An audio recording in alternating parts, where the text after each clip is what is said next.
मैं एक बार जगन्नाथपुरी गया था, आप भी गए होंगे। तो मैंने मंदिर के महंत को पूछा कि ये भगवान का प्रसाद, माने वहां दाल और चावल मिलता है प्रसाद के रूप में, वो मिट्टी की हांडी में क्यों बनाते हैं? तो उसने एक ही वाक्य कहा, मिट्टी पवित्र होती है। लेकिन वो जो नहीं कह पाया महंत, वो आपको मैं कहना चाहता हूं कि मिट्टी न सिर्फ पवित्र होती है, बल्कि मिट्टी सबसे ज्यादा वैज्ञानिक होती है। क्योंकि हमारा शरीर मिट्टी से बना है। हम जब मरते हैं ना और शरीर को जला देते हैं तो 20 ग्राम मिट्टी में बदल जाता है पूरा शरीर। और इस राख का मैंने विश्लेषण करवाया एक लेबोरेटरी में, तो उसमें कैल्शियम निकलता है, फास्फोरस निकलता है, आयरन निकलता है, जिंक निकलता है, सल्फर निकलता है, 18 माइक्रो न्यूट्रिएंट्स निकलते हैं मरे हुए आदमी की राख में। ये सब वही माइक्रो न्यूट्रिएंट्स हैं जो मिट्टी में है। तो महंत कहता है कि मिट्टी पवित्र है, इसलिए हम मिट्टी के बर्तन में ही दाल पकाते हैं, भगवान को पवित्र चीज ही देते हैं, अपवित्र चीज भगवान को नहीं दे सकते। वो बहुत वैज्ञानिक स्टेटमेंट है, बस इतना ही है कि वो उसको एक्सप्लेन नहीं कर सकता। अच्छा, मैं वो दाल ले आया और भुवनेश्वर लेके गया, पुरी से भुवनेश्वर। भुवनेश्वर में CSIR का एक लेबोरेटरी है, council of science and industrial research का लेबोरेटरी है, जिसको रीजनल रिसर्च लेबोरेटरी कहते हैं। तो वहां ले गया, कुछ वैज्ञानिकों से कहा ये दाल है, उन्होंने कहा हाँ ये पुरी की दाल है। मैंने कहा इसका विश्लेषण करना है, इस दाल में क्या है? तो उन्होंने कहा हमारे पास पूरे इंस्ट्रूमेंट नहीं है, हमारे पास जो जो चाहिए वो नहीं है, आप दिल्ली ले जाओ तो बेहतर है। तो मैंने कहा दिल्ली ले गया तो खराब तो नहीं होगी? उन्होंने कहा नहीं होगी, क्योंकि ये मिट्टी में बनी है। तो पहली बार मुझे समझ में आया मिट्टी में बनी है तो खराब नहीं होगी। तो मैं ले गया दिल्ली तक, सच में ले गया। और भुवनेश्वर से दिल्ली पहुंचने में आप जानते हैं करीब करीब 36 घंटे से ज्यादा लगता है। दिल्ली में दिया, कुछ वैज्ञानिकों ने उस पर काम किया और उनका जो रिजल्ट है, जो रिसर्च है, जो रिपोर्ट है, वो ये है कि इस दाल में एक भी माइक्रो न्यूट्रिएंट कम नहीं हुआ पकाने के बाद भी। तो प्रेशर कुकर की दाल को जब उन्होंने रिसर्च करके देखा तो उन्होंने कहा इसमें माइक्रो न्यूट्रिएंट्स बहुत ही कम है। मैं पूछा परसेंटेज वाइज बता दो, तो उन्होंने कहा अगर अरहर की दाल को मिट्टी की हांडी में पकाओ और 100% माइक्रो न्यूट्रिएंट्स हैं, तो कुकर में पकाने में 13% ही बचते हैं, 87% नष्ट हो गए। मैं पूछा कैसे नष्ट हुए? तो उन्होंने कहा ये जो प्रेशर पड़ा है ऊपर से और इसने दाल को पकने नहीं दिया, तोड़ दिया, मॉलिक्यूल्स टूट गए हैं, तो दाल तो बिखर गई है, पकी नहीं है, बिखर गई है, सॉफ्ट हो गई है। तो खाने में हमको ऐसा लग रहा है कि ये पका हुआ खा रहे हैं, लेकिन वास्तव में वो नहीं है। पके हुए से मतलब यह होता है कि जो माइक्रो न्यूट्रिएंट्स आपको कच्चे रूप में शरीर को उपयोग नहीं आते, उनको आप उपयोगी बना लें, इसको पका हुआ कहते हैं आयुर्वेद में।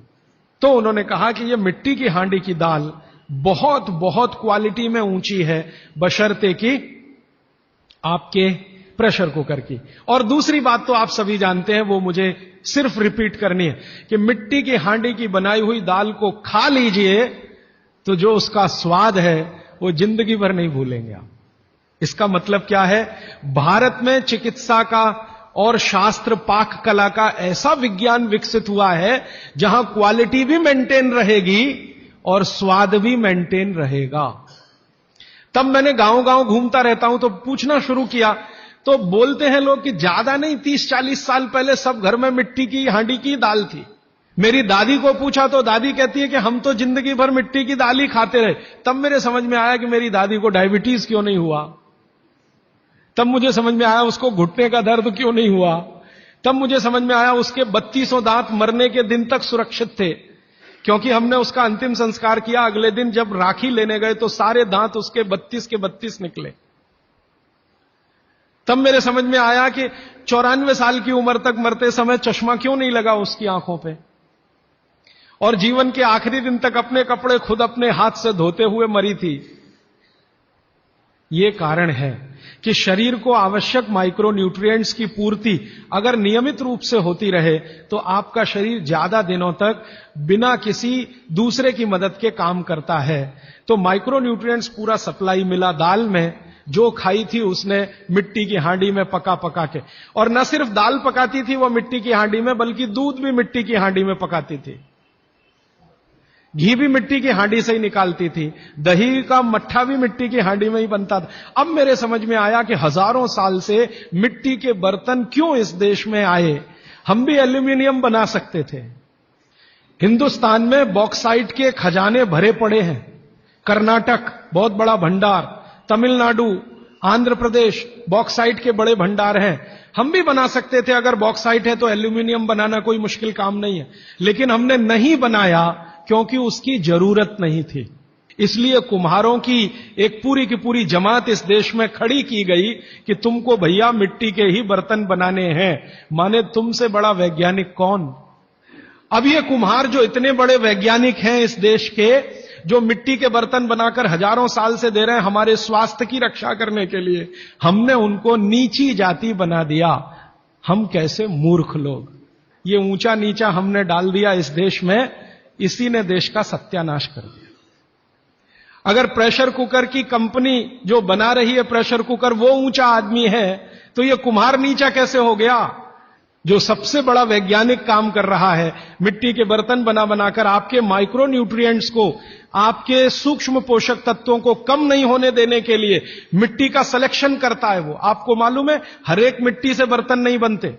एक खास तरह की मिट्टी है वही बर्तन बनाने में काम आती है, और एक खास तरह की मिट्टी है जो हांडी बनाती है, दूसरे खास तरह की मिट्टी में कुल्हड़ बनता है, तीसरे खास तरह की मिट्टी में कुछ और बनता है। ये मिट्टी को पहचानना कि इसमें कैल्शियम ज्यादा, इसमें मैग्नीशियम ज्यादा, इसलिए हांडी इससे बनाओ, और इसमें कैल्शियम मैग्नीशियम कम है इसलिए इसका कुल्हड़ बनाओ, ये तो बहुत बहुत बारीक और विज्ञान का काम है। ये सब कुम्हार कर रहे हैं, हजारों साल से कर रहे हैं, बिना किसी यूनिवर्सिटी में पढ़े हुए कर रहे हैं। तो हमें तो वंदन करना चाहिए, उनके सामने नतमस्तक होना चाहिए। कितने महान लोग हैं। दुर्भाग्य से सरकार की कैटेगरी में वो बैकवर्ड क्लास में आते हैं।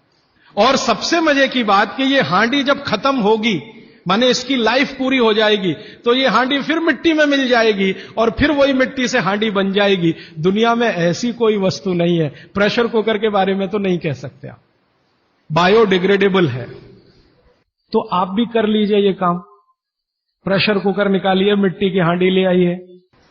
तो आप कहेंगे जी दाल देर में पकेगी, सिद्धांत ही वही है दाल का, तो जो देर में खेत में पकी है वो देर में घर में भी पकेगी। आप कहें जी मिट्टी की हांडी के बाद अगर कोई चीज है, तो हमारे यहां एक मेटल बनता है जिसको आप लोग कहते हैं एलॉय है, कांसा। तीसरा सबसे अच्छा माना जाता है पीतल। अब ये कांसे और पीतल में भी हमने काम कर लिया कि अरहर की दाल को कांसे के बर्तन में पकाएं तो उसके सिर्फ 3% माइक्रो न्यूट्रिएंट कम होते हैं, 97% मेंटेन रहते हैं।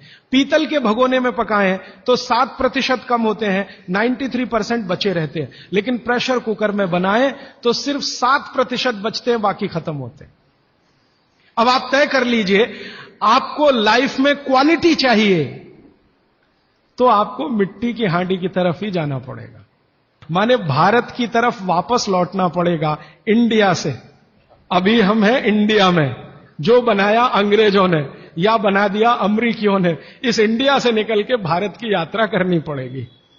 और मैंने पिछले 1-2 वर्षों में ये बातें गांव गांव में कहना शुरू किया है, तो इसका परिणाम पता है क्या, कि कुम्हारों की इज्जत बढ़ गई है गांव में। और मैं मानता हूं कि मेरे व्याख्यान की अगर कोई सार्थकता है तो वो ये कि कुम्हारों की इज्जत इतनी बढ़ जाए कि वो पंडितों के बराबर आ जाएं, क्योंकि वो किसी से नीचे नहीं है, क्योंकि वो किसी से छोटे नहीं है। और मजे की बात कि वो हांडी बना के आपको 20-25 रुपए में ही दे रहे हैं, प्रेशर कुकर तो 250-300 रुपए का है। मैं होम्योपैथी की भी चिकित्सा करता हूं, तो बहुत सारे पेशेंट मुझे फोन करते हैं, राजीव भाई ये। तो मैंने कुछ पेशेंट को खास कर कहा कि देखो भैया, आपको मैं कोई दवा नहीं दूंगा।